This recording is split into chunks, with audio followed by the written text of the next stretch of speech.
Radhe Radhe guys, આજે આપણે બનાવીશું બ્રેડ પકોડા. બ્રેડ પકોડા બનાવવા માટે 2 મીડિયમ સાઇઝના બટાટા, થોડું મીઠું એડ કરી અને બાફી લઈશું. હવે 1 મીડિયમ સાઇઝનો કાંદો, થોડું કેપ્સિકમ, થોડા તીખા મરચાં, થોડા ધાણા કટ કરીને સાઈડમાં રાખીશું. હવે આપણે બેટર બનાવીશું. તો બેટર બનાવવા માટે 1 કપ ચણાનો લોટ, સ્વાદ પ્રમાણે મીઠું અને થોડું હળદર પાવડર એડ કરી થોડું પાણી એડ કરતા જઈશું અને બેટર બનાવતા જઈશું. જો કોઈને વધારે ક્રિસ્પી બેટર બનાવવું હોય તો તેમાં 2 ચમચી ચોખાનો લોટ પણ એડ કરી શકે છે.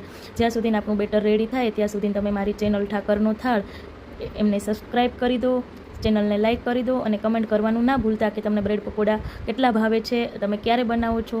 જો બેટર બહુ વધારે થીક પણ નથી બનાવવાનું અને વધારે પાતળું પણ નથી બનાવવાનું. હવે આપણે બેટર રેડી થઈ ગયું છે તો આપણે મસાલો બનાવવા માટે તેલ ગરમ કરવા મૂક્યું. તેલ ગરમ થઈ ગયું તો 1 ચમચી રાઈ, 1 ચમચી જીરું આખું, થોડા લીમડાના પાન એડ કરી તીખા મરચાં એડ કરી દઈશું. હવે તીખા મરચાં એડ કરી દીધા. 1 નાની મીડિયમ સાઇઝનો કાંદો એડ કરી દઈશું. કાંદાની 2-3 મિનિટ સાંતળીશું. હવે કાંદો થોડો એવો સંતળાઈ ગયો છે તો તેમાં કેપ્સિકમ મરચું એડ કરીશું. 1 નાનો આદુનો ટુકડો એડ કરીશું અને થોડું એને સાતળી લઈશું.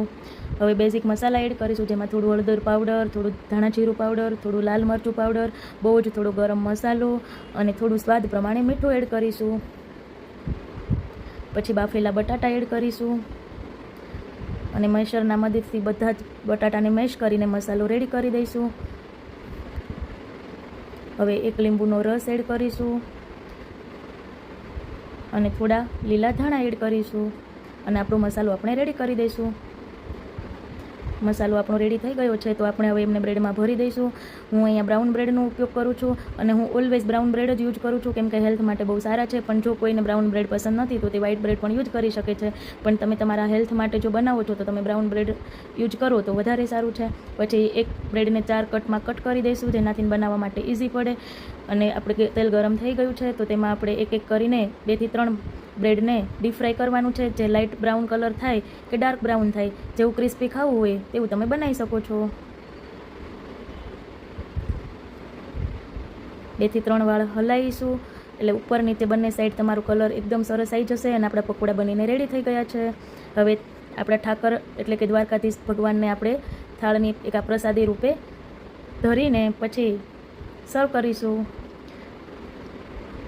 મારા સનને બ્રેડ પકોડા બહુ જ ભાવે છે, તેને સ્કૂલે લઈ જવાતા તો મને બોલે મમ્મા તમે આજે બ્રેડ પકોડા બનાવી દો. તો એના માટે મેં અત્યારે બ્રેડ પકોડા રેડી કર્યા છે. હવે જોઈએ એમને કેટલા ભાવે છે, જો એમના કેટલા પસંદ છે. લાઇક કરવાનું અને સબસ્ક્રાઈબ કરવાનું તમને લોકોને બોલે છે અને સ્કૂલે લઈ જવા માટે પણ જો લંચ બોક્સ રેડી કરી દીધું છે. રાધે રાધે ગાઈઝ.